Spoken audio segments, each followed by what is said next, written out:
என் இனிய தமிழ் மக்களே, இது பாரதிராஜா ஐயாவுடைய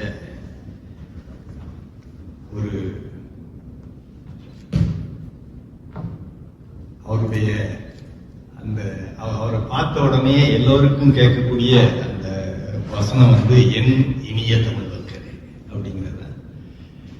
எப்பவுமே ஒரு அரசியல்வாதி அவங்க சொல்ற ரத்தத்தின் ரத்தமே உடன்பிறப்பே அப்படின்னு சொல்றதுதான் மக்கள் மத்தியில பிரபலமாயிருக்கு. முதல் முறையா ஒரு இயக்குனர் சொன்ன ஒரு வசனம் மக்கள் மத்தியில பிரபலமாச்சுன்னா அது பாரதிராஜா ஐயாவோட வசனம் தான். அவருடைய படங்கள் மூலமா அவரு அறிமுகப்படுத்தின நடிகைகள் எல்லாமே ராதிகா இன்னைக்கு வரைக்கும் நடிச்சுக்கிட்டு இருக்காங்க. கிட்டத்தட்ட 40 ஆண்டுகளா நடிச்சுக்கிட்டு இருக்காங்க. மிகப்பெரிய ஒரு நடிகையா இருக்காங்க. ராதா, ரேவதி, ரஞ்சனி, ரேகா, இப்படி அவர் அறிமுகப்படுத்தின நடிகர்கள் பட்டாளம் தான் பாத்தீங்கன்னா அவர் சொல்லுவாரு, என்கிட்ட ஒரு களிமண்ணை கொடுத்தா நல்லா நான் மாத்தி தந்துருவேன் அப்படின்ட்டு. ஏன் உங்ககிட்ட உங்க படத்துல நல்ல பெரிய நடிகர்கள் நடிக்கிறது இல்லை அப்படின்னா, அவன் தான் நல்ல நடிகர் ஆச்சு, அவனதுக்கு நான் நடிக்க வைக்கணும் அப்படிம்பாரு. அது மாதிரி ஒரு களிமண்ணை கொடுத்தா கூட அதை நடிக்க வைக்கக்கூடிய திறமை படைத்த ஒரு இயக்குனர். பாரதிராஜா சினிமாவில் இயக்குனர் ஆகணும்னு போனவர் இல்லை, அவர் நடிக்கிறதுக்காக போனவர் தான். அப்ப நடிக்கிறதுக்காகத்தான் நான் வந்தேன், இன்னொரு சிவாஜி ஆகணும் அப்படின்னு வந்தேன்னு சொல்லிட்டு சிவாஜி கிட்டே சொல்லியிருக்காரு. ஏன் உங்க வீட்டுல கண்ணாடி இல்லையா அப்படின்னு கேட்டாரா சிவாஜி. அந்த மாதிரி அவருக்குள்ள ஒரு நடிப்பாற்றல் இருந்துச்சு அப்படிங்கிறது தான் இப்ப கம்பியெல்லாம் சொல்லி பேசினாங்க. தினகர பாண்டியன் பேசினாரு. நல்ல நடிப்பாற்றல் இருக்கிறவங்களுக்கு தான் நல்ல இயக்குனராகவும் இருக்க முடியும். இப்ப நான் பாரதிராஜாட்ட அடுத்து வசனம், அதாவது உரையாடல்ல ரொம்ப கவனம் செலுத்துவார்.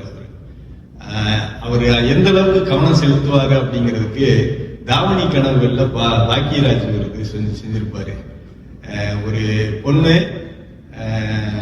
கெட்டு போய் நிக்குது, அப்படி ஒரு காட்சி. அண்ணனும் தங்கச்சியும் பேசிக்கிறது மாதிரி.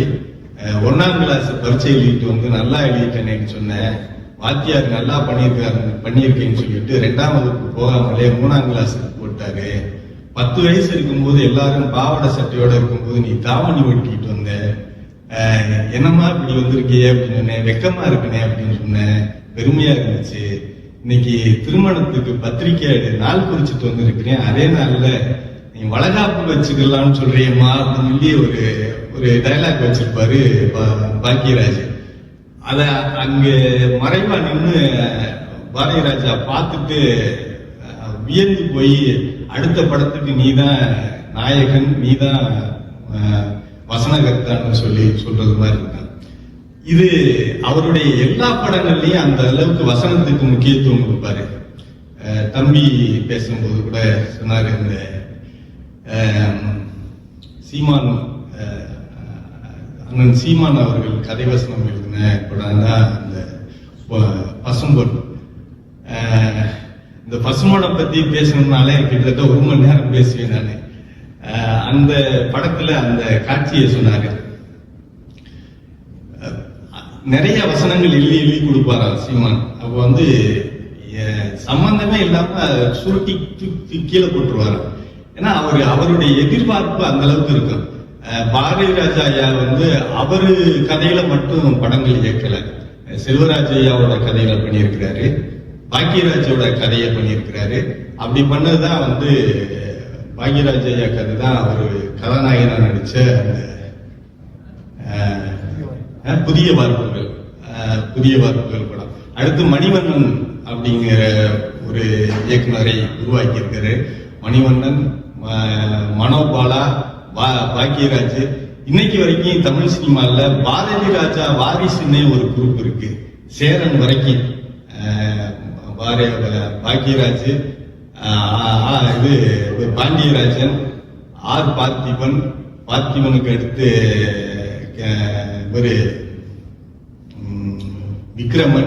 விக்ரமனுக்கு பிறகு KS ரவிக்குமாருக்கு பிறகு சேரன், இன்னும் தொடர்ந்துகிட்டே இருக்குது. அந்த மாதிரி இயக்குனர் இமயம் பாரதிராஜா ஐயா பாட்டேன் பூட்டேன் சேயோன் இப்படிதான் ஒரு தலைமுறைக்கு மேல பெத்து போட்டாரு. அவருடைய படங்கள்ல சில ஷாட் வந்து வித்தியாசமா இருக்கு. இப்ப வந்து அலைகள் ஓய்வதில்லை படத்தினுடைய அந்த கிளைமாக்ஸ்ல பூநூலும் அந்த சிலுவையும் பறந்து போய் அப்படி நிக்கிற மாதிரி அப்படியே நிப்பாட்டுவாரு. இதே மாதிரி காட்சியை எல்லா படங்கள்லயும் வச்சிருப்பாரு. அடுத்து 14 வயதிலே பார்த்தோம்னா மயிலுக்கு வந்து சப்பானி சொல்லுவாங்க. அந்த டாக்டரை வந்து நான் சப்புன்னு அடிச்சுட்டேன், எப்படி அடிச்சேன், சப்புன்னு அடிச்சேன், எப்படி அடிச்சேன், சப்புன்னு அடிச்சேன், எப்படி அடிச்சாருன்னு பலாருன்னு ஒரு அறை விடுவேன். அறை விட்ட உடனே ஒரு சவுண்ட் வரும். அந்த சவுண்ட் வந்து அப்படி நிப்பாட்டிட்டு செவ்வந்தி பூ முடிச்ச சின்னக்கா அப்படிங்கும் போது அதை வந்து அந்த சப்பானியுடைய சிரிப்பையும் மயிலினுடைய சிரிப்பையும் அப்படியே நிப்பாட்டுவார். இந்த பக்கமும் நிப்பாட்டிட்டு டக்குன்னு ஒயிலாட்டத்தை அந்த துண்டை வீசுறத பண்ணுவார். அது அவருடைய ஷாட் வந்து அவரு அந்த அப்படி வச்சு சொல்லி காட்டுவார் இல்லைங்களா. அது வந்து இதுவரைக்கும் எந்த இயக்குநர்களுமே வந்து அது மாதிரியான ஒரு ஷாட் வச்சதே கிடையாது. அதே மாதிரி பாத்தீங்கன்னா இதுல வேதம்பதி இதுல கிளைமாக்ஸ்ல எல்லா மக்கள்லாம் தீப்பந்தத்தோட வந்து அந்த பொண்ணை வந்து வெளியேற்றுங்க அப்படின்னு சொல்லி சொல்லும் போது, நான் அவங்க 2 பேரையும் என் பிள்ளையா வச்சிருக்கிறேன். நான் நான் அவங்க வந்து என் வீட்டுலதான் இருப்பாங்க. என்னை முடிஞ்சா என்னைய பாலுவை நான் அதாவது முன்னாடி இருந்த பாலு தேவரா இல்லை, நான் இப்போ ஒரு பாலுவா மனுஷனா இருக்கேன். முடிஞ்சா என்னைய மீறி என் பிள்ளைகளை தொடுங்க அப்படிங்கிற மாதிரி சொல்லிட்டு இது பண்ணும்போது அது ஒரு கலவரமாகி அந்த பையன் வந்து உள்ள உட்காந்து மந்திரம் ஓதிக்கிட்டே இருப்பான். இவரை சத்யராஜ குத்திடுவாங்க. அவரு ஓன்னு ஒரு சத்தம் கொடுப்பாரு. அப்படியே கேமராவை டக்குன்னு நிப்பாட்டி அந்த பையனை காட்டுவாங்க, அந்த பொண்ணை காட்டுவாங்க, அவரு பாலுவோட மனைவியை காட்டுவாங்க. அவங்களுடைய முகப்பாவனை அப்படியே நிப்பாட்டுவார். இதெல்லாம் வந்து இது வந்து பாரதி ராஜா ஐயாவுக்கே உரிய அந்த ஒரு இது அந்த சினிமாவோட ஒரு அது ஒரு கவிதை மாதிரியே இருக்கும்.